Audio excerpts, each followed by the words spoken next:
Thank you for joining us again in studio as we continue our series of interviews with candidates who will be on the ballot in Framingham for major municipal positions. My name is Brendan Fitzpatrick, and I'm joined today by the District 2 City Councilor, Brandon Ward, who's up for re-election. Thanks for coming into the studio today, Brandon. We appreciate it. Really excited to be here and to have this conversation. And again, Brandon Ward will be on the ballot against Carol Spack in the District 2 City Council race. We'll get into the specifics of your candidacy and your priorities in just a minute, but I wanted to start off today, Brandon, just for people who aren't aware, give us a little bit of your background and what's led you to this position with the City Council. Yeah, sure. And I'm going to try to do my best announcer voice because you're setting the standard really high. Yeah, my name is Brandon Ward. I'm the current City Councilor for District 2. I was elected 2 years ago, and I'm finishing my first term. I'm someone who grew up in Framingham, and that's what drove me to run for City Council in the first place. I care deeply about this community and making it a community and a city that gives everyone the chance to thrive. That's what I found when I moved here in the 4th grade and went through the public school system, went to McCarthy and Fuller and the high school, and was excited to find my way back when my wife and I were buying a home. That was 6 years ago. And so over the past 6 years, I've gotten involved on the Keefe Tech School Committee with local organizations like Friends of Saxonville, DFI, Leadership Metro West. And currently, my full-time employment, I work for Family Promise Metro West, which is a Natick-based nonprofit working with families that are housing insecure. Looking to run for re-election to hopefully have 2 more years on the council to continue the work I've been doing and to be an advocate for a Framingham that's equitable and inclusive and government that's transparent. So, 2 years into this role with the local legislative body, 1 term after you were elected initially in 2023. What would you say are some of the major lessons or takeaways that you've had so far in this role? Yeah, I think that's a really good question. So I grew up in Framingham, and so I felt like going in, I had a really good understanding of like what makes Framingham special and what I wanted to advocate for in terms of values and priorities. But I grew up in Framingham. I was a child, so I didn't really have the relationships and maybe the collaborative partnerships that I do now. So over the last 2 years, having the chance to work with department heads, to work with the mayor, to work with other city councilors, to work with our school district. I've spent a lot of time building those relationships and building my own knowledge of how to navigate the different systems. And so I think that's something that's a real asset that I would bring to this role if given a chance to serve another 2-year term. And there's lots of projects and priorities that I've been working on and I'm excited to continue to work on. Everything from upgrades to our trails, supporting different schools in the district as we go through the Massachusetts School Building Authority pipeline, fixing McGrath Square, top of my priority list, getting that project over the finish line. So yeah. When did you know that you wanted to run for a 2nd term? I don't think it was ever. There's never been a moment since I was elected 2 years ago where I was like, I want to step away. I think from that moment, people like to ask, like, how's it going? Are you enjoying the time? And I do really enjoy having the opportunity to serve the constituents of District 2. That when someone emails me or gives me a call and they have an issue with their sidewalk being plowed or an electrical wire being down, a tree that needs trimmed, to be able to help them navigate our city departments and get the services they need. So I find a lot of value in that. I'm also a little bit of a policy nerd, so I also really enjoy when the city council is at its best, when everyone comes having done their homework and we can have a really thoughtful debate that's intense, but also collaborative and nuanced and thoughtful. I really enjoy being able to engage and be a part of that, and hopefully when it's not that way, to be able to bring that voice. You mentioned McGrath Square as one of the priorities that you'd look to push forward if you are re-elected to this role. On top of that, what are some of your other major priorities that you'd be looking to enact over the next 2 years if you are re-elected? Yeah, so one, I'm just going to quickly touch on McGrath Square before I go into some of those other ones. So McGrath Square has been a project that, for people that are longtime residents of Saxonville, know it's been on the docket for a very long time, and it seems to continually get pushed out by 2 years. In the last 6 months, I've been able to work collaboratively with the mayor and the mayor's team on hopefully creating a really long-term fix for that intersection. Instead of just rebuilding the intersection the way it's currently constructed, the city is going to be buying the property on the corner there, 1639 Concord Street, and straightening out that intersection so it's at a complete T. And I think that's going to be a really game-changing development that once and for all is going to really alleviate some of the traffic concerns in that intersection, and also make it way easier for people to navigate it safely. Right now it's incredibly dangerous driving through it. It's even more dangerous if you're walking through it. So to be able to create a really standard intersection with state-of-the-art crosswalks and signals is going to be not only more safe for pedestrians, but it's also going to be really beneficial for the small businesses that exist right there. In terms of other priorities for me, I think one, I want to continue to see some of those small businesses and commercial properties in Saxonville continue to thrive. In the last 5 years, the mill has gone through a really amazing transformation from kind of inward-facing industrial businesses to more externally facing service businesses, as well as a really vibrant artist community. And so being able to continue to support those kind of businesses, to hopefully see smart, right-sized redevelopment in Pinefield and the old state lumber property. They need to be the right size. We don't want some monstrosity going to those parcels. But able to navigate and have a community conversation about what we want to see there, I think is really important and would be really valuable for our city. One thing I've been working on recently is getting an affordable housing trust established in Framingham. We're one of the only communities in Metro West that doesn't have one. All of our neighbors do. And so that's something I'm really excited to hopefully get over the finish line, if not this year, next year, and just create more avenues for advocates and housing proponents in our community to create housing that's affordable and accessible for our residents. So those are a couple of my key priorities. There's a lot more. I mean, there's so much progress to be made in the school system. Everything from busing to student conduct and standards, and to be able to continue to partner with our school committee on those kind of issues is something that's really important to me. Keefe Tech wants to go through the Massachusetts School Building Authority pipeline to get a new school. That's going to be a really challenging situation for us to navigate in terms of cost, but the end product, if we can eventually get there, a state-of-the-art technical school for Framingham students, because we make up 75% of that student body, that would be a really incredible thing to be able to give back to this community. You've touched upon partnerships not only with the mayor's office on the McGrath Square project that you're looking to push forward, but also with the school committee, with school matters that are always going to be at the top of minds for a lot of families around here.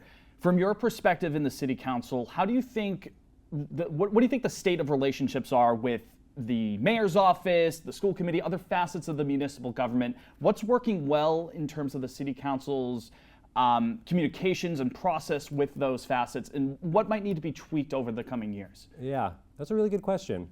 I would be cautious to speak unilaterally for the city council as a whole. We are intentionally made up of 11 different individuals with 11 very different opinions and perspectives. And so in some regards, it's upon each of us to go out and make those relationships and build those relationships and rapport with different members of the city. I think we've done a good job through suggestions from different city councilors and the leadership of Chair Ottaviani in bringing in a lot of different departments, not only when they're asking for something, but just to give general updates. And so I've heard from residents that watch the city council meetings that have found that really helpful, just for them to get a better sense of where are our tax dollars going, how are these different departments thinking strategically about what's next on the horizon for them. And so I think that's all really positive. I think with the mayor's office, it's also been a good partnership, though there is a natural tension. He's bringing his budget and his priorities to us, and the city council is being asked to give a thumbs up or a thumbs down. And so sometimes it's a thumbs up, but sometimes it's a thumbs down. But I think I would pride myself on saying I have a really respectful and productive relationship with not only the mayor, but all the other city councilors, and that's something that I would definitely bring if reelected. You're on the ballot against Carol Spack, or will be rather. You will be on the ballot against Carol Spack in early November. Have you had a chance over the last couple of days or weeks to connect with Carol? Have you been able to identify any issues that you're actually in lockstep with her on, and then conversely, any issues that you two might differ on? Have you been able to identify either of those? So I have spoke to Carol. I know Carol. I knocked on her door when I was running for city council 2 years ago, and I think similar to Sean Silk, who ran against me 2 years ago, she's someone who cares deeply about the district and hopefully wants the best for it. But I haven't, gone into depth with her about what her necessarily priorities are, and so I would probably leave that for her to, answer that for herself to your audience. One of the major words that you always see thrown around within Framingham politics, whether it's someone in the city council or just a resident, whoever it might be, is transparency. And you sort of touched upon it there just a moment ago, but I wanted to go deeper on that. The overall state of transparency between the municipal government and the citizens, the population of Framingham. What do you think the state of that is right now? And is there anything that might need to improve on that front to ensure that proceedings are as transparent as possible? Yeah. So one, I think transparency is like a spectrum, and there's always better. So there's never like, oh, we're transparent now, job done, success. I think the city does a lot of things, and some of this is, state mandated, so it's not like Framingham is doing anything specific, but around open meeting, making sure that all the briefing materials are publicly available, making sure that they're posted in time for people to review them and read them. I think one of the biggest things for me is making sure that conversation is happening in the public meeting. So I do go and sit down with the mayor and different department heads.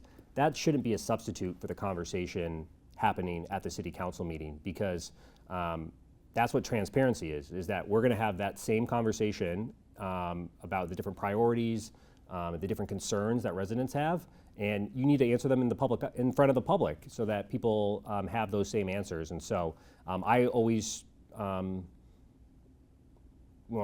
the mayor is giving his report and I'm asking questions or there's a topic, sometimes I might have a sense of where the mayor's going. That doesn't mean I'm not going to still ask the question so that we can have that public conversation. I think, and this is just maybe municipal and government in general, it is a very complex organization with lots of layers and lots of bureaucracy. I'm someone who had a relative understanding of how a city worked before I ran for city council.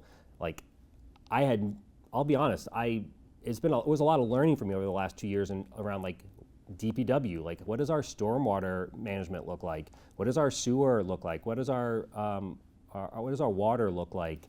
Our signals, our lights, our street lights, our plowing, these are all within DPW, just one department. And so it's difficult for constituents to know where in city government they should be going and where the information they need is. And so there's more we can do to publicize and make our website accessible. I think it's really valuable.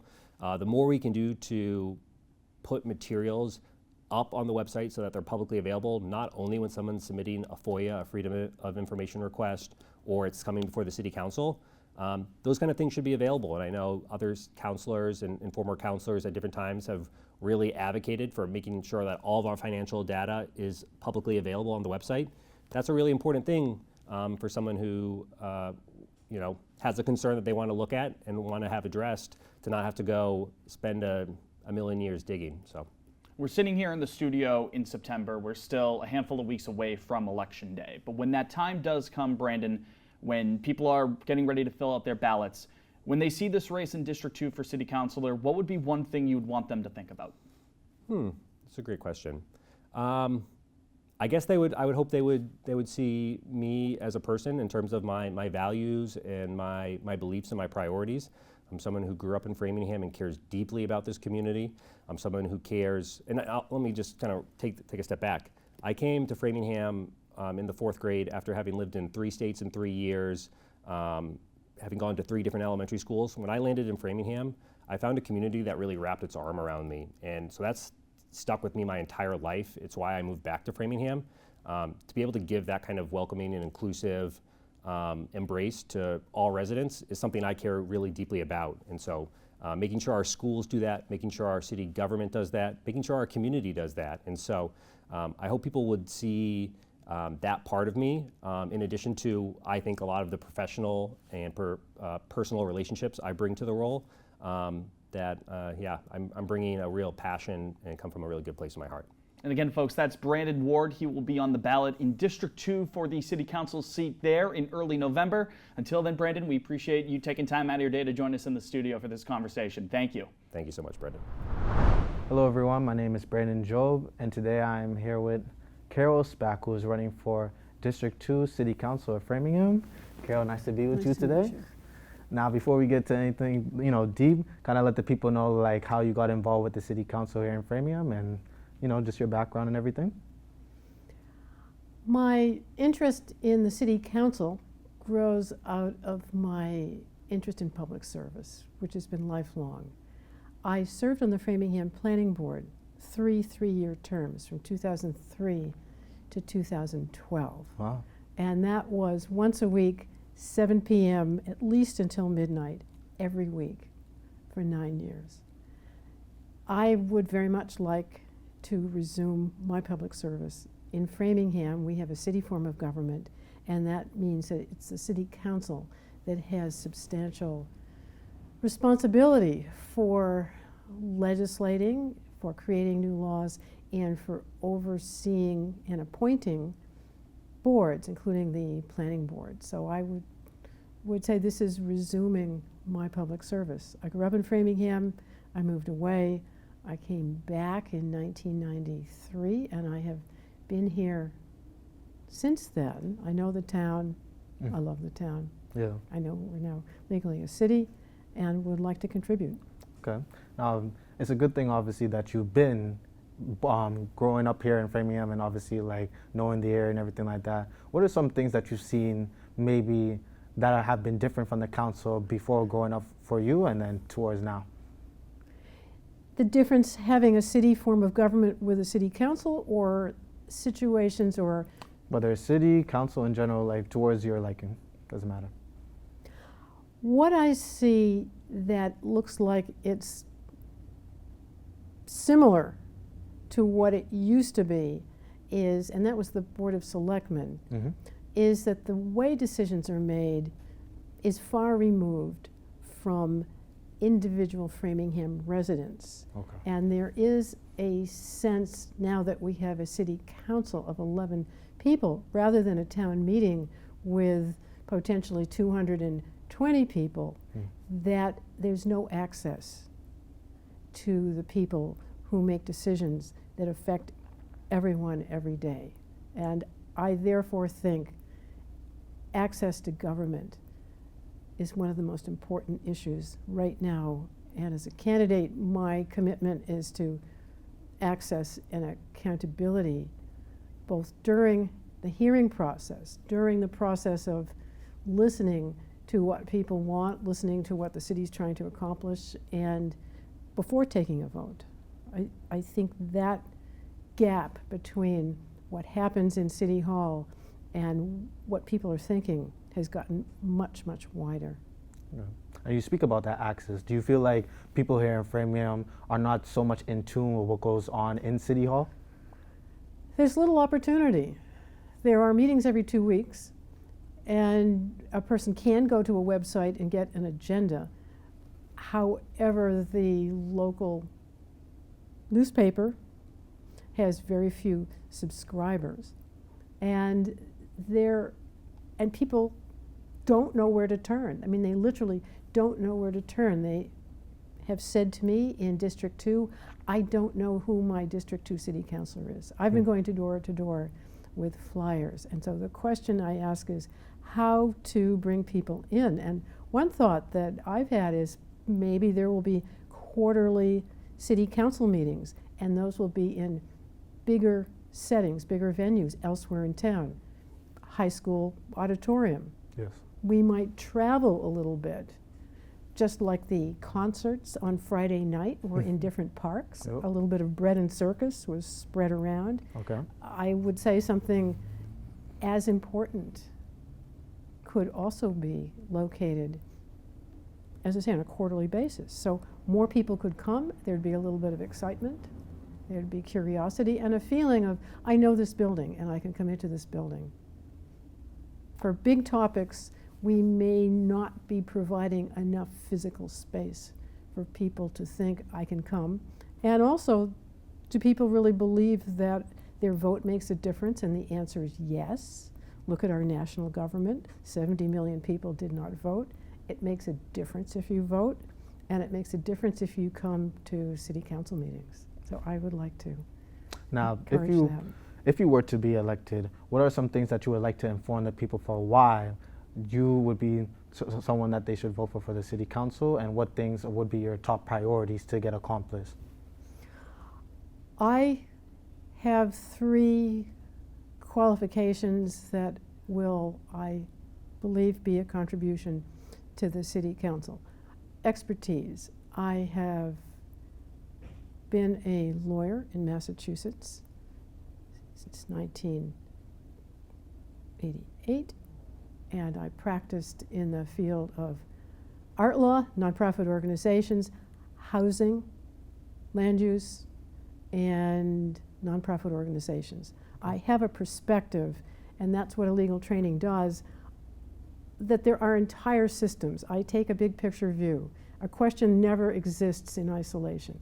So my thought process is to look at city issues and think of them in the broader context of what should the city be doing, what can the city be doing, and how can we do it? How can we get things done? So that's the first reason to vote for me. The second is my experience. For 9 years I was on the planning board. Yep, you did speak on that, yes. I understand how hard it is to get things done. There's a process. It's called due process. It means that there are hearings.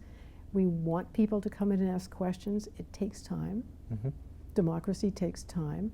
I'm a patient person, and I'm committed to that. And the third reason is my commitment to the public interest. I will represent citizens of Framingham. Each person who's a resident of Framingham is my first priority. I would like to see a greater embrace of that value in how the city council works. And I love how you spoke on when it comes to just your involvement in Framingham and obviously you being involved in the council. Do you feel like people should look at that as a plus because obviously you've already been involved for so long and you know what takes place here in the city?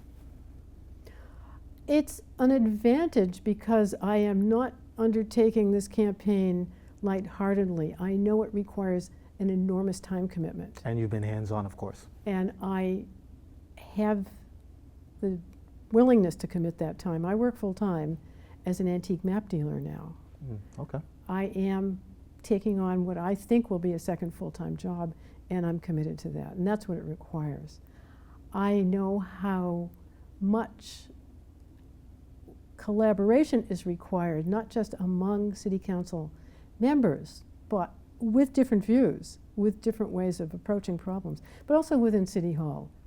There are many city departments, and I believe they should be invited in to city council meetings on important topics because their contributions are going to be part of a good solution.